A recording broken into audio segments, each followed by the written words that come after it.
नमस्कार श्रोते हो. कथाविश्व या यूट्यूब चॅनेलवर मी दिव्या आपल्या मनापासून स्वागत करते. तर आपण ऐकत आहोत बाबाराव मढावी लिखित भाकर भाग 12वा. माय गेल्यावर नागो उद्ध्वस्त होत गेला.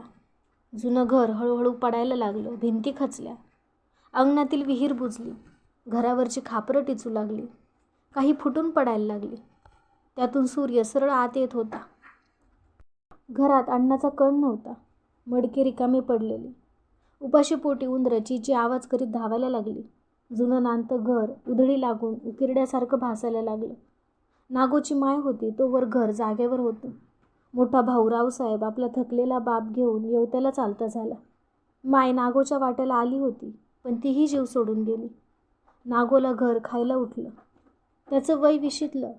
थकलेल्या मायबापाची सेवा करता यावी म्हणून रावसाहेबांनं त्याचं लग्न उरकून टाकलं. साध्या सरळ कष्टाळू स्वभावाची पोर त्याच्या नशिबी पडली. त्याच्या लग्नाचा किस्सा मोठा मजेदार. लग्नाआधी नागोला मुलगी दाखवलीच नाही. सरळ लग्नाच्या मंडपातच त्याला उभं केलं. मोठ्या भावानं केलं ते चांगलं केलं. वडीलधाऱ्या माणसांनी केलं. त्याचा मान राखायची रीत. आजकाल पोलारा पोरगी दाखवल्याशिवाय लग्न जुळतच नाही. नागोनं तसा हट्ट धरला नाही. कष्टात राबणारी, सर्वांचा मान राखणारी नैना घरात आली. नागोच्या माईची सेवा आपलीच माय समजून केली. सून सासूचं नातं नव्हतंच इथं. पोटच्या पोरीवाणी नागोची माय कळशी सूनवर माय करायची. गावात नागो एकटा पडला. मायचा जीव उडून गेला. मोठ्या भावानं गाव सोडलं. त्याचं मन उदासलं. काही सुचत नव्हतं. ओळखीच्या वाटावरनं चालताना अंतकरून भरून यायचं. डोकं गरगरायचं. पडक्या घराकडे एकटक पाहताना भरला संसार समोर उभं व्हायचा. बाजूला कोठा असल्याचा भास व्हायचा. बा बैलावर हात फिरवताना दिसायचा. बाला काम करून भूक लागलेली असायची. कातवल्यासारखं चटणी भाकरीवर बा तुटून पडायचा. माय बा जवळ बसून घरात असलं ते वाढाची. आरामात जेवा. बा गडवा तोंडाले लावून गटागटा पाणी प्यायचा. पण आज ही माणसं घरात नाहीत. पाखरावानी उडून गेली. नागोचं अंतकरण बाण लागल्याप्रमाणे घायाळ झालं. त्याला पोरकं पोरकं वाटत होतं. एक दिवस नागो बायकोला म्हणाला, घर खायला उठतं. आता काही करमत नाही या घरामध्ये. आठवणी सातावतात. हे घर सोडून आपण जाऊ. असं म्हणताच नैनाच्या डोळ्यात आसवांचा समुद्रच खवळला. अश्रूंच्या धारा वाहायला लागल्या. असं नागावं म्हणू. आपण या घरामध्ये इतके दिवस राहिलो. तुमचं तर जन्म बी याच घरात झालं. काही झालं तरी तुमच्या मायबापाचं घर आहे. त्याईची निशाणी आहे. आपल्याला जपा लागन. तू समद खरं आहे, पण या गावात काम बी मिळणं कठीण आहे. लेकरं वाढवायचे आहे, शिकवायचे आहे. मी 7वा वर्ग शिकून असा अडाणी राहिलो. तू आधी शिक्षण घेतलं नाही. आपले पोरं बी असंच राहतील तर कसं होईल. घरी आलो तर घरी करमत नाही. भाकर बी गोड लागत नाही. ह्यो गाव आणि घर नजरेसमोरून दूर केलं का हळूहळू करमायला लागन. तुला काय विचार हाय. उदास झालेल्या जीवाले 2 पावलं दूर न्यावं लागलं. नैनानं आपल्या नवऱ्याला समजावलं, पण नागोचं समाधान होत नव्हतं. तिनं नागोला धीर दिला. म्हणाली, मी काम करीन. जीवात जीव आहे तोवर तुम्हाला उपाशी थोडीच ठेवणार आहे. तुमच्या जीवाले करमेस्तोवर काम करू नका. माझी हिंमत आहे, घाबरू नका. नैना निंदा खुडाले वावरात जायची. संजची सोय तिच्या घामानं उभी व्हायची. असेच काही दिवस गेल्यावर एक दिवस पोस्टाचं कार्ड अचानक दारात येऊन पडलं. पत्रात मजकूर होता, चिरंजीव नागो, आशीर्वाद. तू काही काळजी करू नको. मला शासनाकडून गरीब मुलांना शिक्षण घेण्यासाठी शाळा मिळाली आहे. या शाळेवर तुला चपराशाची नोकरी द्यायची आहे. तुझी नोकरी पक्की झाली. इकडं बाबा चैन खुशाल आहेत. तू आईची सेवा मरेपर्यंत केलीस याची मला जाणीव आहे. तुझे 7वा वर्ग 5चे सर्टिफिकेट घेऊन मुलाबाळांसह निघून ये. काळजी करू नको. तुझाच भाऊ रावसाहेब. पत्र वाचून नागोला आनंद झाला. त्याच्या पायाखालची जमीनच सरकली. त्याचा चेहरा फुलून निघाला. बायकोला हरकुजून म्हणाला, मी साहेब झालो. आता तुझे कष्ट करणं बंद. फक्त पोरायच्या शाळेकडे लक्ष ठेवा. मी चपराशाचा साहेब झालो. मोठ्या दादाचं पत्र आलं. आता आपल्याला बाजूवर राहायला भेटन. खूप पगार येईन. नागोचा आनंद गगनात मावत नव्हता. त्याचा ऊर भरून आला. दादाले माही फिकीर हाय, चाल येऊ त्याले जाऊ. नैना हरकजून गेली. नवऱ्याला नोकरी मिळाली असं समजल्यावर तिच्या डोळ्यातून घळाघळा अश्रू आले. तिनं पदरानं पुसली. आपली समाधानाची जिंदगाणी सुरू होत असल्याचे पाहून बाजूला खेळत असल्या दोन्ही शेंबड्या पोराला तिने हृदयाजवळ घट्ट पकडले. नागोनं येवत्याला जायची तयारी सुरू केली. संदुकात जर्मनची ताट वाटे घेतले. मातीचे मडके शेजारच्या घरी नेऊन ठेवले. कपड्याचं गाठोडं बांधलं. पोरायच्या डोसक्याले नैनाने खोबऱ्याचं तेल चपचप लावलं. धुतलेले कपाटातले कपडे रातभर वाळले होते. पोरायले घालून दिले. निघाची वेळ झाली.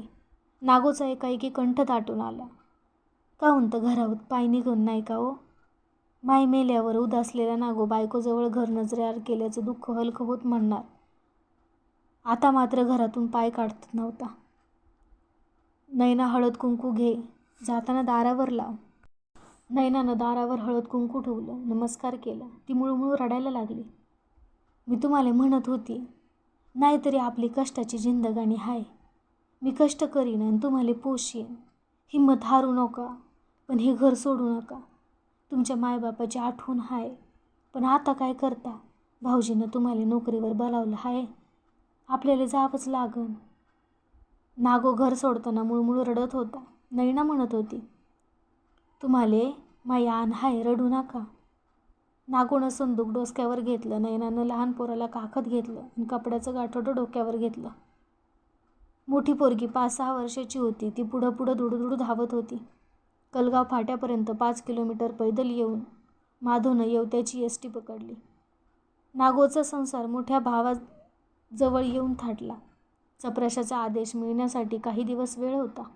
नैना आपल्या जाऊसोबत मिळून मिसळून राहायची. लहान पोरं आपल्याजवळ आलेला पाहून बाला बी खुश झाला. 2 घास त्याला जास्त धकायला लागले. मोठं पोरगं हुशार हाय. आपल्या नागूवर त्याचं लक्ष हाय. तुटलेलं कुटुंब पुन्हा एकत्र आलं हाय. आनंदानं दिवस उगवत होते. प्रत्येकाला समाधान वाटायचं. आपण आता सुखी होणार, नैनाची संसाराची काळजी कमी होईल अशी आशा बाळगून असलेला नागो वाटेत ती जीवनाची स्वप्न रंगीत होता. पण त्याचं जीवनात वादळ आलं. या वादळात त्याच्या स्वप्नातलं घरटंच वाहून गेलं. त्याची नैना गॅस्ट्रोनं मरण पावली. वाटलं समुद्राचं पाणी थांबलं, हवा वाहणं बंद झालं. तो तिच्या मृत्यूदेहाजवळ खूप रडला. त्याचं काळीच तुटलं होतं. नागो म्हणाला, आता माही कोणी राहिलं नाही. आता जुन्या घरी कसं जाऊ? मह्या माईची सून आपली माई समजून काळजी घेतली. पोरं झाले हाय, त्यायली माई कशी भेटल? नागो उरबडवीत रडत होता. लोक समजावीत होते, पण त्याचा हुंदका थांबत नव्हता. काही दिवसानं काळ सोसावला. त्याचं लक्ष पोरांकडं लागलं. रावसाहेबांना सरकारकडून खाजगी शाळा भेटली. नागोला चपराशाची ऑर्डर भेटली. शाळेचा चपराशी झाला, पण त्याची नैना आधीच गेली होती. तिनं आपल्या नवऱ्याला चपराशी झालेलं पाहिलं असतं तर किती बरं वाटलं असतं. नियतीनं काही सांगता येत नाही. कोणत्या वेळी कसा दगा देईल याचा नेम नाही. नागोच्या पगाराचे पैसे त्याच्या बायकोला पाहायला मिळालेच नाही. पहिल्या पगाराचे पैसे पाहताना तिला किती आनंद झाला असता. नागोचा पहिला पगार येण्याचा दिवस आला. मोठा भाऊ रावसाहेब यानं नागोला बोलावून घेतला आणि म्हणाला, बाबू, तुला नोकरी लावून दिली. आजकाल नोकरी फुकट लागत नाही.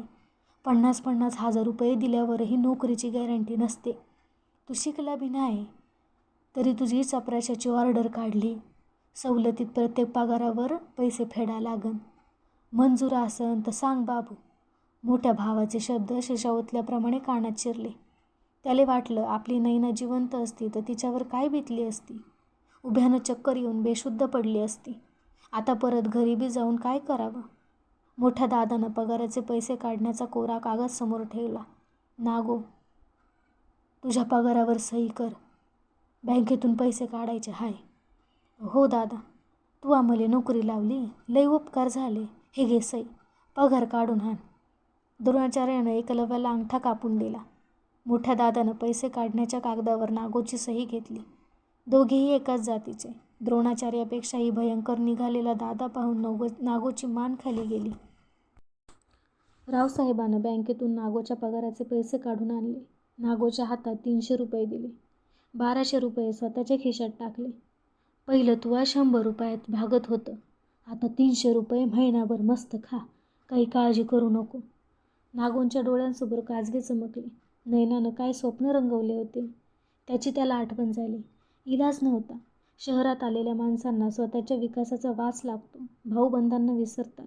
नकली जिंदगानी हाय शहरातली. असे 7 वर्ष निघून गेले. दर महिन्याला कोऱ्या विड्रॉलवर सही केलेल्या साक्षीचे 7 वर्ष. या काळात बा थकून गेला. अंगावरचं त्याचं मांस झडून गेलं. हाडं दुबळी झाली.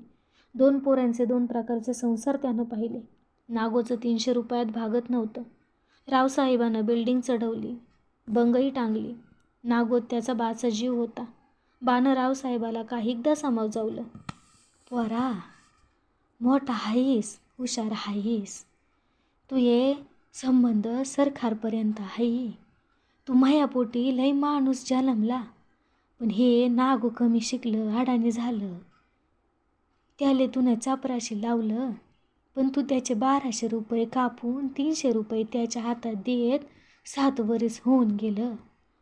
अरे बापाला सर्व पोरं सारखीच असतात.